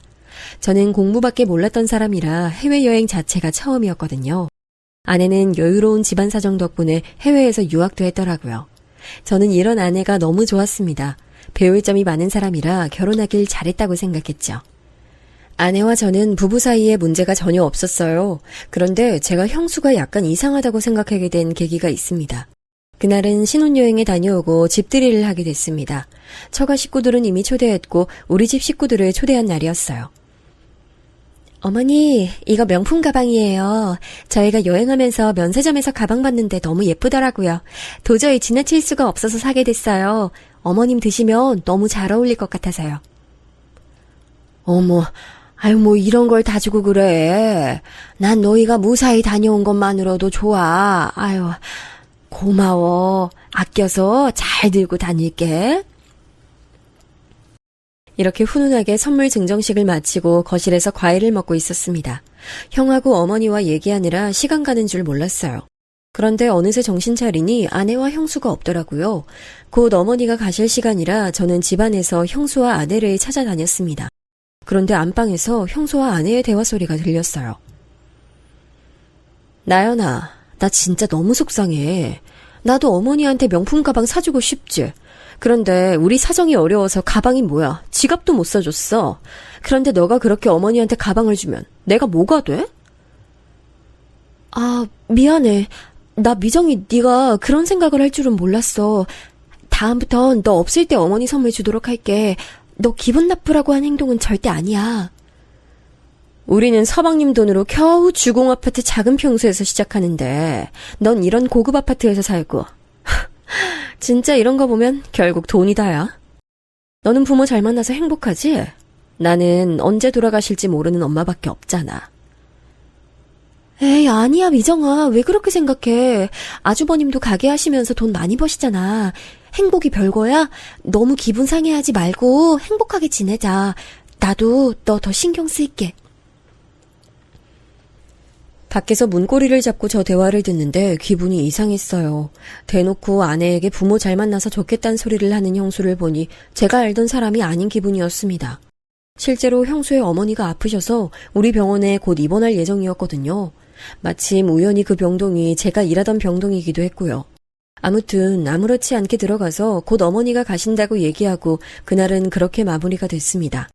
저는 속으로 의아하다고 생각했지만 그냥 그렇게 얘기가 끝날 줄 알았어요. 하지만 그것은 제 착각이었습니다. 오히려 시간이 지날수록 형수는 아내에게 대놓고 불만 아닌 불만을 표출하기 시작했어요. 그리고 그건 아이를 낳고 더 심해졌습니다. 형수가 결혼하고 아이를 좀 늦게 가지긴 했어요.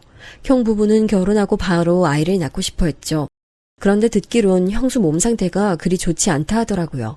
병원에서 검사도 받고 그러더니 자연 임신은 불가하다고 소리를 들었다고 합니다. 그래서 시험관을 통해 아이를 가지게 됐어요.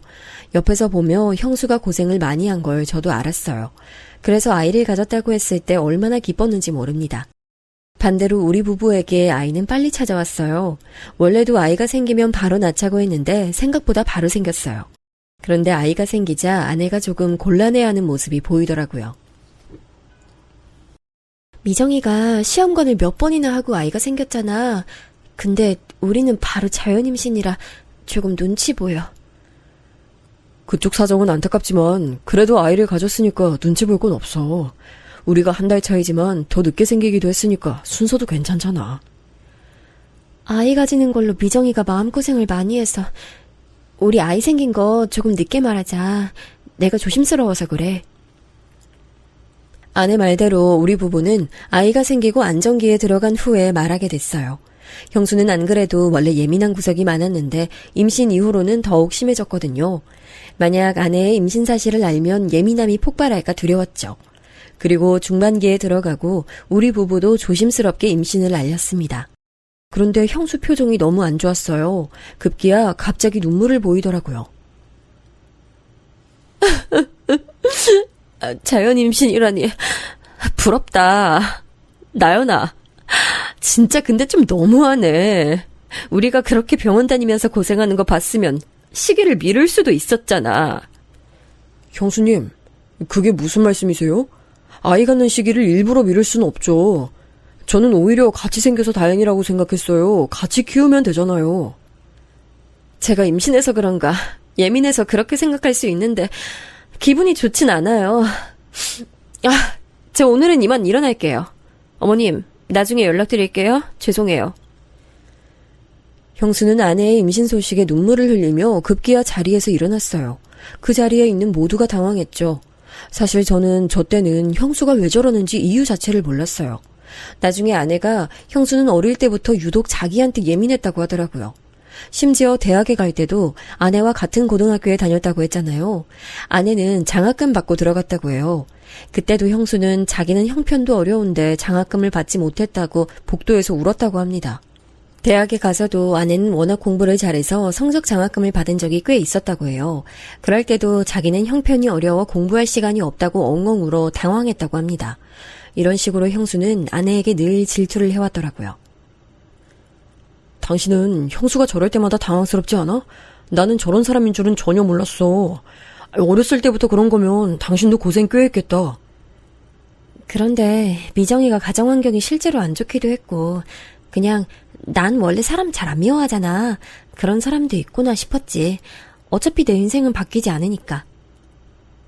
나는 당신 그런 모습이 참 좋아. 어떻게 그렇게 대인배야? 태어날 우리 아이들도 당신 닮았으면 좋겠다. 저는 진심으로 제 자식들이 아내의 성품을 담길 원했어요. 그리고 마침내 형수도 출산하고 우리 아내도 출산했습니다. 시조카도 우리 아이도 둘 다 딸이었어요. 저와 형이 둘 다 남자라 어머니는 공주들을 많이 좋아하셨어요. 그런데 아이를 낳고 형수의 질투는 더 심해졌습니다. 나연이 너 그 조리원 내가 듣기로 1,000만 원 넘던데 맞지? 서방님이 돈 내주셨어요? 의사라서 역시 다르구나. 아이 낳으면 몸 회복하는 게 힘들다고 하더라고요. 동료한테 들었더니 조리는 확실히 하는 게 좋다고 해서요. 미정이 너가 있던 조리원도 지역에서 유명한 곳이잖아. 그리고 내가 거기 알아봤는데 이미 예약 다 차서 여기로 한 거야. 그래? 근데 너 아기 옷도 그렇고 유모차도 그렇고 다 명품이네. 부럽다. 우리 애는 형편이 너희처럼 좋지 않아서. 아이한테 너무 미안하다. 미정아, 왜 울고 그래? 아니야, 이게 뭐가 중요해. 사랑을 많이 주면 되잖아. 이런 용품이 그렇게 중요한 건 아니잖아. 중요한 게 아니면 그 유모차 나 주면 안 돼? 어차피 너희는 하나 더 사도 가게에 아무 문제 없잖아. 아, 형수님, 아니 이런 식으로 만나면 형수는 대놓고 우리 부부를 부러워했어요. 실제로 전날 아내는 있는 사람이 베풀자며 유모차를 형수에게 주고 왔죠. 제가 아는 것만 해도 유모차, 아기 옷들이 꽤 많습니다. 아마 저 모르게 가져간 것들까지 합하면 더 많겠죠? 이런 일들이 지속되니 저는 형수와 형을 만나는 게 점점 불편해졌습니다. 그런데 이런 말을 하면 아내는 그냥 우리가 참자고 있어요. 어차피 나는 미정이가 저렇게 나오는 거 익숙해. 우리 관계 때문에 당신이 아주버님하고 만나는 게 불편해지면 난 그게 더 불편해. 그냥 신경 쓰지 말고 내가 행동 제대로 할 테니까 너무 깊게 생각하지 마. 실제로 저는 형수가 불편했던 거지 형하고는 사이가 매우 좋았어요. 그래서 형만 따로 보는 날도 적지 않았죠. 아내가 결혼 전에는 나도 몰랐는데 생각보다 사치가 좀 있는 것 같아. 자꾸 집에 와서도 너랑 재수 씨 얘기를 종일 해. 나도 처음엔 맞장구 쳤는데 시간이 지날수록 힘들더라. 듣기 좋은 소리도 한두 번이지. 여자들끼리 문제니까 우리가 또 막 나설 순 없어. 그냥 나도 불편한데 아내가 괜찮다고 하니까 어쩔 수 없네. 우린 어머니나 잘 챙기자. 하지만 신경을 쓰고 싶지 않아도 아이들이 크면서 형수 태도는 더 심해졌습니다. 앞서 말했듯 형수는 집안 형편이 좋지 않았어요. 아픈 사돈어른은 우리 병원에 입원하셨죠. 반면 장인어른과 장모님은 평소 건강관리를 정말 열심히 하셨어요. 그래서 건강 문제는 전혀 없었습니다. 오히려 우리 부부에게 지원을 많이 해주셨습니다. 저나 아내가 자랑하는 성격이 아니라 막 티를 내고 그러진 않았어요. 그런데 만날 때마다 아무래도 얘기하고 있는 게 있으니 형수의 질투심을 자극했던 것 같아요. 둘째 가졌다며? 그래, 한 명만 있으면 외로울 수도 있지. 너무 축하해. 건강하게 잘 나았으면 좋겠다. 네, 아내가 본인이 외동이라 외로웠다고 한 명 더 낳자고 해서요. 저도 형이 있어서 좋았으니까 좋은 결정이라고 생각해요.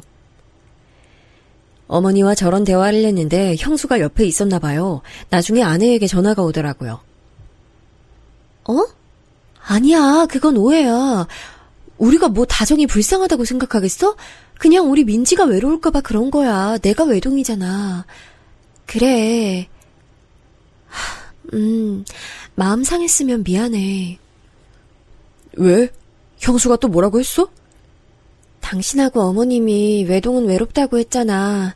자기 딸 다정이는 그럼 뭐가 되냐고 하더라고.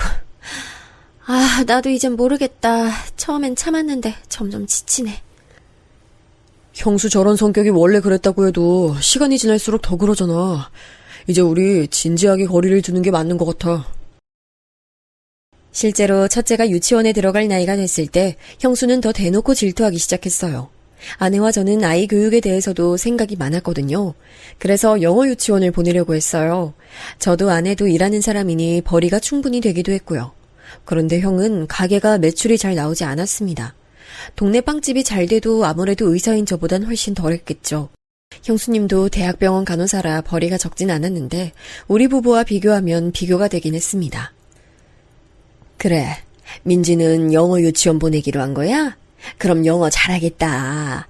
난 예전부터 영어 잘하는 사람들 멋지더라. 우리 손녀가 영어 잘한다니 너무 기쁘네. 제가 어릴 때부터 해외에 다니니까 확실히 영어 잘하면 장점이 많더라고요. 그래서 민지도 영어 유치원 보내려고 해요. 영어 유치원 그거 비싸지 않아? 그런데 거기 보내도 초등학교 가면 다 까먹는다고 하던데 의미 있나? 초등학교 때도 영어학원 보내고 사립초등학교 보내면 괜찮다고 하더라. 아예 안 보내는 것보단 괜찮을 것 같아. 안 보내도 영어 잘하는 애들은 잘할걸? 우리 다정이는 똑똑해서 안 보내도 영어 회화 문제 없을 거야. 그럼 다정이는 안 보내면 되겠네. 내가 우리 딸 영어 유치원 보낸다고 하는데 왜 그래? 저번부터 너무 내가 하는 모든 것에 사사건건 그러는 것 같아. 왜 갑자기 둘이 그래? 내가 괜한 얘기를 꺼냈구나. 미안해. 형수님, 제가 그동안 일부러 참았는데 왜 자꾸 아내한테 그러시는 거예요? 네? 서방님까지 저한테 왜 이러세요? 그래도 제가 윗사람인데. 그럼 윗사람 대접이나 해주세요. 나연이, 너도 나 형님이라고 불러. 형수는 제가 나서자 급기야 본인을 형님이라고 부르라고 하더라고요. 분명히 신혼 초에 합의했던 내용인데 할 말이 없는지 저런 논리를 펼치기 시작했습니다. 아내와 저는 둘이 어이가 없어서 대화를 했어요. 나 진짜 고등학교 때부터 나한테 질투하는 건 알고 있었는데 이제 와서 저러는 건 너무 속 보이지 않아? 나 이제 모르겠어. 형도 자꾸 형수가 집에 와서 우리 얘기를 그렇게 한다고 불편하다 하더라. 그렇다고 가족인데 안 만날 수도 없잖아. 우리가 뭐 잘못한 것도 아니고 곤란하네. 결국 아내는 형수와 거의 연을 끊게 됐습니다. 저도 아내가 불편해하는 모습이 달갑지 않았어요. 그래서 일부러 형수와 아내를 못 만나게 했습니다. 명절 때도 형과 미리 말해서 시간 조절을 했죠. 그렇게 한동안 조용히 사건 없이 지나갔어요. 그래서 저는 아무 문제 없는 줄 알았어요. 그런데 제가 그때 마침 병원에서 바쁜 일이 생겼어요. 원래도 바쁜 편인데 하필 일이 늘어나서 더 바빠졌습니다. 아무리 시간을 내어 집에 가고 싶어도 갈 수가 없었어요. 연락도 하루에 겨우 시간을 내어 아내에게 하기도 했죠. 같은 병원에서 일해도 저도 바쁘고 아내도 스케줄 근무라 자주 볼 수는 없었어요. 실제로 아내가 그때는 중간에 둘째 임신으로 인해 쉬기도 했죠. 그런데 어느 날부터 아내 분위기가 이상해졌습니다. 제가 집에 오면 예전엔 환한 웃음으로 반겨줬어요. 그런데 언제부턴 제 얼굴을 보지도 않더라고요. 눈도 마주치지 않았어요. 자기야, 뭐 나한테 화난 거 있어? 있으면 말해줘. 내가 요즘 일이 바빠서 자기한테 신경 쓰지 못해서 너무 미안해. 아니야. 그런데 당신 어제 혹시 어디 갔어? 나한테 병원이라 했잖아. 어제? 나 어제 병원에서 종일 수술했지? 왜? 아니야. 이런 식의 대화가 점점 늘어갔어요. 저는 그런데 아내에게 거짓말한 게 전혀 없거든요. 정말로 숨기는 게 전혀 없었습니다. 그런데 저런 식으로 의심이 늘어나니 어느 순간부터는 기분이 나빠지기 시작했죠. 향수는 나도 모르겠어. 내가 미쳤다고 다른 사람 향수를 내 옷에 뿌려? 옷이 바뀔 수도 있잖아. 도대체 왜 자꾸 이런 의심을 하는 거야? 당신답지 않아. 무슨 옷이 바뀌어. 말이 되는 소리를 내. 당신 그거 변명이야. 내가 뻔히 집에서 옷 세탁하는데 갑자기 여자 향수 향이 나잖아. 그러니까 나는 정말 모르는 문제라니까. 누가 몰래 와서 향수를 뿌렸나 봐. 나도 내가 말하면서 웃겨. 그런데 그게 아니면 말이 안 돼. 당신 일할 때 누가 와서 일부러 여자 향수를 뿌렸다고? 진짜 이제 말까지 지어내니? 아내의 의심이 늘어나면서 확실히 부부싸움의 빈도도 잦아졌어요. 저는 일하느라 바빴던 건데 너무 억울하더라고요. 일하면서 여유가 없으니 아내의 기분을 풀어주는 것도 힘들었습니다. 그렇게 아내와의 관계가 소원해지며 서로 대화도 덜하기 시작했어요. 확실히 대화를 덜하니 오해가 더 생기는 기분이 들었습니다. 어느 순간 저도 문제를 인지하기 시작했어요. 그래서 아내와 대화로 풀고 싶었습니다. 당신이 자꾸 나를 의심하는 것 같은데 애초에 내가 바람이 났다고 해도 그 상대가 없잖아. 나도 당신이 의심하는 거 싫어서 해명하고 싶은데, 해명할 게 없어. 나도 그래서 답답해. 아니야, 됐어. 그만 말하자. 내가 오해한 것 같아. 당신 말대로 정황만 있고 의심 가는 상대도 없어. 상황이 정말 제가 바람이 났다고 생각하면 그럴 수밖에 없게 일어나더라고요. 저도 모르는 사이에 제 옷에 여자 향수가 뿌려져 있다거나 립스틱 자국이 있다거나 그런 일이요. 저는 제가 한 짓이 아니라 신경 쓰지 않았는데 오히려 그 무심함이 아내의 의심을 자극할 줄은 몰랐습니다. 그리고 시간이 흘러 이 일은 자연스럽게 언급되지 않았어요. 상대가 없으니 의심할 수도 없었죠. 그러다 아내는 둘째가 유치원에 가며 복직하게 됐습니다.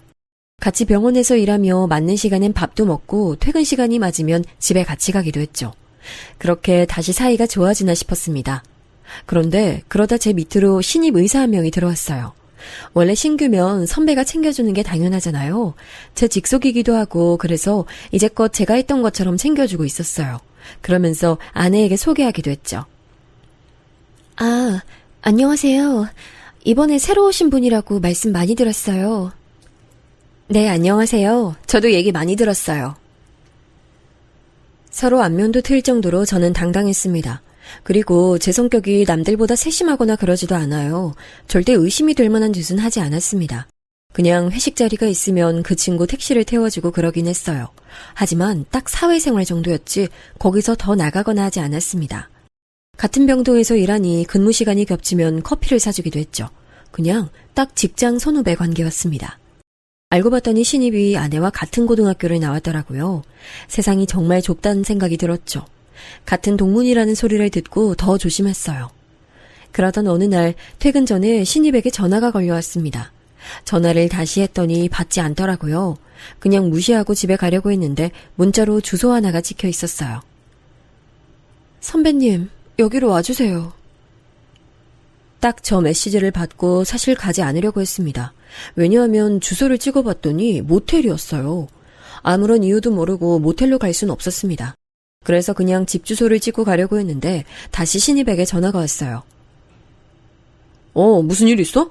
나 지금 집 가려고. 도움 필요하면 다른 선배한테 부탁해봐. 그런데 신입은 아무 말도 하지 않았어요. 말을 안 하니 저도 할 말이 없어서 전화를 그냥 끊었습니다. 그런데 문자로 자꾸 와달라는 말을 했어요. 선배님, 한 번만 와주시면 안 될까요? 제가 지금 몸이 너무 아파서 그래요. 그 문자를 보고 저는 어차피 병원에서 3분 거리밖에 되지 않으니 가서 경찰을 부르려고 했어요. 아프면 그냥 우리 병원으로 다시 데려오려고 했죠. 그래서 모텔로 차를 돌렸습니다. 그리고 저는 그 결정을 아직까지 후회하고 있어요. 제가 왜 그랬을까요? 그러면 안 되는 일이었어요. 만약 제가 시간을 돌릴 수 있으면 저 때로 돌리고 싶습니다. 갔더니 신입이 침대 위에 쓰러져 있었어요. 가서 깨웠는데 일어나질 않더라고요. 그런데 단순히 졸려서 자는 것도 아니고 술에 취한 것도 아니었어요. 딱 봤더니 수면제를 먹은 것 같았습니다. 그래서 혹시 무슨 일이 일어날 수도 있으니 신입을 업고 모텔을 나왔어요.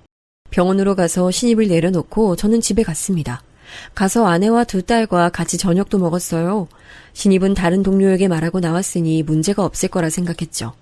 그런데 정확히 2일 후 사건이 터졌습니다. 제가 모텔에 가는 모습과 신입을 깨우느라 몸을 흔드는 모습, 그리고 마지막으로 업으려고 몸에 손을 대는 모습이 다 사진으로 병원에 뿌려졌어요. 복도에 가득한 사진을 보고 저는 제 사진이 아닌 줄 알았습니다. 선배님, 이게 뭐죠? 저 지금 너무 당황스러운데요? 그건 내가 할 말인데? 도대체 이거 누가 그런 거야? 아니, 사진을 찍어서 뿌린 것도 그런 건데 선배님이 왜 저기로 오셨어요? 그게 무슨 소리야? 너가 나한테 와달라고 했잖아. 네? 저 처음 듣는 얘긴데요? 그냥 학교 선배랑 술 마시고 잔 거였어요. 일어났더니 병원이라 저야말로 놀랐다고요. 신입에게 들은 말은 충격적이었습니다. 하지만 그 내용의 진위 여부를 파악하기도 전에 사건이 터졌어요. 갑자기 동료가 저희를 보고 달려왔거든요. 야, 재훈아. 야, 어떡하냐. 어떡해. 몰라. 나도 이거 사진을 누가 찍은 건지도 모르겠고. 복잡하다. 아니, 그게 아니고. 야, 지금 너 빨리 밖으로 나가봐. 이걸 어떡하냐?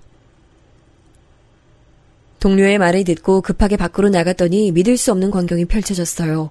아내도 같은 병원에서 일했잖아요. 출근하고 그 사진을 직접 목격한 거예요. 그리고 아내는 그대로 극단적인 선택을 하게 됐습니다. 이미 하늘로 간 아내의 몸을 붙잡고 얼마나 울었는지 몰라요. 아내를 끌어안고 엉엉 울며 미안하다는 말만 되뇌었습니다. 게다가 주말에 겨우 시간을 내서 두 딸과 함께 여행을 가자고 했거든요. 여행은 가지도 못하게 됐죠. 무슨 정신으로 장례를 치렀는지 모르겠어요. 어머니를 붙잡고 울고 형을 붙잡고 울었습니다. 딸들도 엄마를 잃었으니 제정신이 아니었어요. 한동안 아내를 떠나보내고 저는 술이 아니면 잠들 수 없었습니다. 집이 이게 뭐니? 엄마도 너무 속상하다. 민지랑 윤지 학교는 제대로 가고 있어? 엄마가 집안일 할 테니까 너는 너 몸 좀 챙겨. 나연이한테 너무 미안해요. 아휴, 누가 그런 짓을 해서. 사돈도 또 쓰러지셨대. 실제로 장모님은 장례식장에서 쓰러지셨어요. 제가 블랙박스와 그날 근무표까지 보여드리며 억울함을 주장했거든요. 그래서 다행히 바람이라는 헛소문은 잠재워졌습니다. 하지만 아무리 헛소문이 없어져도 아내는 살아 돌아오지 않았죠. 아내가 없다는 사실은 저를 너무 괴롭게 만들었습니다. 입맛이 없어 밥도 들어가지 않았어요. 살은 점점 빠지고 사람이 사람 같지 않았습니다. 그렇게 몇 주의 시간이 지나고 형이 저를 불렀어요. 그리고 충격적인 소식을 듣게 됐습니다. 형이 부른 자리에 나갔더니 신입까지 같이 있더라고요. 둘이 왜 같이 있는지 궁금했지만 그때는 제정신이 아니라 그냥 앉았습니다. 둘은 계속 제 눈치를 보더니 말을 꺼냈어요. 재훈아, 놀라지 말고 잘 들어. 내가 대신 미안하다. 너 그 헛소문 네 형수가 낸 거야. 제가 나연 선배 그렇게 돌아가시고 곰곰이 생각했는데 아무리 생각해도 미정 선배가 의심됐어요. 저도 너무 억울하기도 했고 그래서 알아봤는데 이거 미정 선배 짓이에요. 지금 그게 무슨 말이야? 똑바로 알아듣게 얘기해. 저 그날 미정 선배랑 오랜만에 만나서 저녁 먹었거든요. 원래도 뭐 나연 선배나 미정 선배 만나서 밥 많이 먹으니까 아무런 의심이 없었죠. 그런데 중간부터 기억이 없어요. 수면제를 제가 마시던 술에 탄 것 같아요. 그리고 집에서 카메라를 발견했어. 우리 집엔 이런 카메라가 없거든. 아무리 봐도 이건 네 형수가 꾸민 일이야. 그리고 어느 순간부터 나연 선배가 자꾸 저한테 선배랑 저랑 무슨 일이 있냐고 물어봤어요. 저는 그냥 직장 선후배 사이라고 했는데 믿는 눈치가 아니었거든요. 이젠 이유를 알 것 같아요.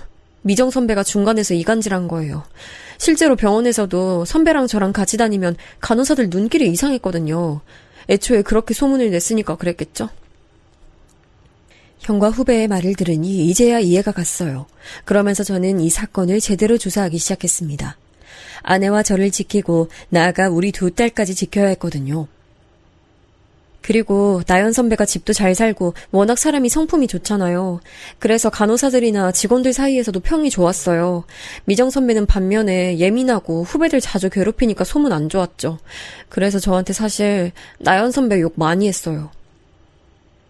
후배가 아내와 형수와 같은 고등학교 출신이라고 했잖아요. 그래서 자주 만남을 가졌는데 자꾸 형수가 후배를 만나면 아내의 흉을 봤다고 합니다. 저는 이 사건을 그냥 넘어갈 마음이 전혀 없었어요.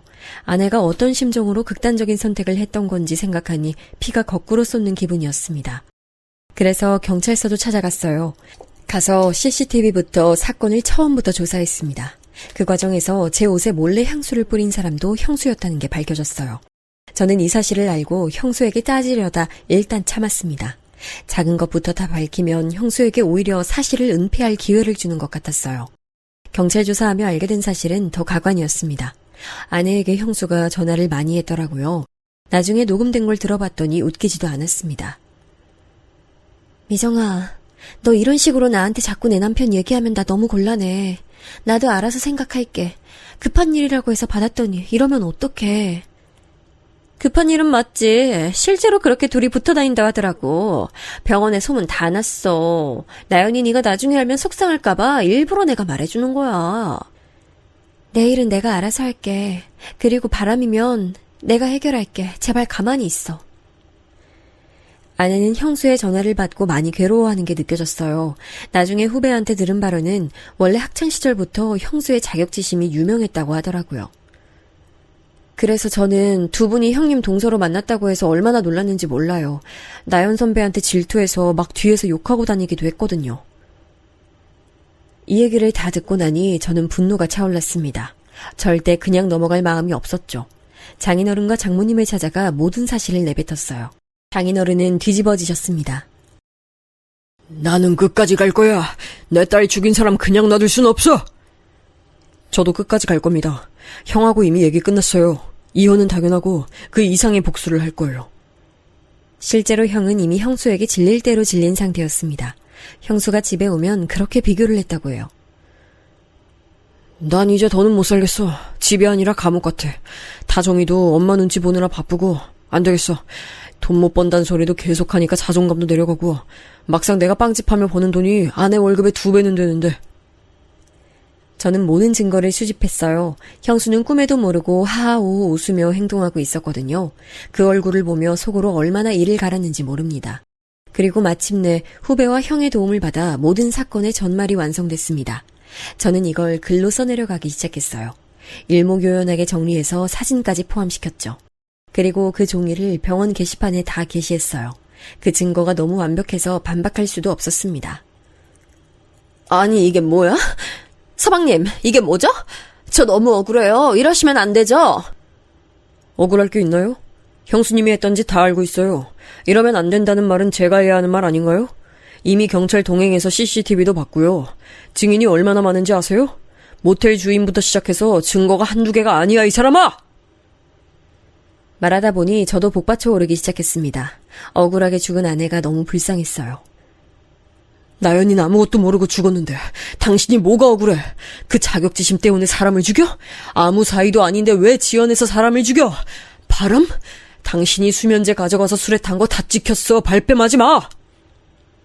실제로 그 장면은 다 사진으로 게시되어 있었어요.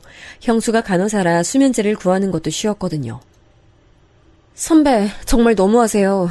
저는 선배가 저한테 수면제를 먹일 줄도 몰랐고 이런 일을 꾸밀 거라는 것도 몰랐어요. 아무리 그래도 고등학교 후배인 저를 이용해서 나연 선배를 죽음까지 몰고 가시면 안 됐죠. 너무 부러웠어. 나연이 인생이 너무 부러워서 견딜 수가 없었어. 난 가지지 못한 걸 다 가지고 있잖아. 돈 많은 부모, 자상하고 돈 잘 버는 남편, 똑똑하고 예쁜 아이들까지. 그냥 처음엔 장난이었어. 나연이가 괴로워하는 모습을 보는 게 좋았어. 이런 일이 일어날 줄은 나도 몰랐어. 웃기지 마. 나는 이거 절대 그냥 넘어갈 생각 없어. 당신 경찰에 고소했고 사기죄, 횡령죄 죗값이나 받아. 참고로 형도 이혼한다니까 이혼 소송까지 각오해. 그래서 실제로 형수는 재판 끝에 감옥에 가게 됐습니다. 낙인이 찍혀 당연히 병원에서 다시 일할 순 없을 거예요. 조카는 형이 키우기로 했어요. 재산 분할할 때도 형의 기여도가 커서 양육권을 포함해서 형은 잃을 게 없었습니다. 형수는 아픈 어머니가 병원에 있다고 했잖아요. 그 병원비도 형이 대신 내고 있더라고요. 이제 이혼했고 남이니까 신경 쓰지 않아도 되니 형은 오히려 홀가분하다고 했습니다. 감옥에 간 형수를 보고 이제 조금 마음이 괜찮아졌어요. 물론 진실을 모르고 세상을 떠난 아내를 생각하면 많이 아픕니다. 하늘에서라도 이 사건의 진실을 알면 얼마나 좋을까요? 저는 살면서 바람 피울 생각을 한 적이 없어요. 억울함에 한동안 잠도 자지 못했습니다. 그래도 직장부터 주변인까지 다 사실이 까발려졌으니 통쾌하기도 해요. 그 비싼 병원비 감옥에서 혼자 경제적 수입 없이 해결할 수 있을까요?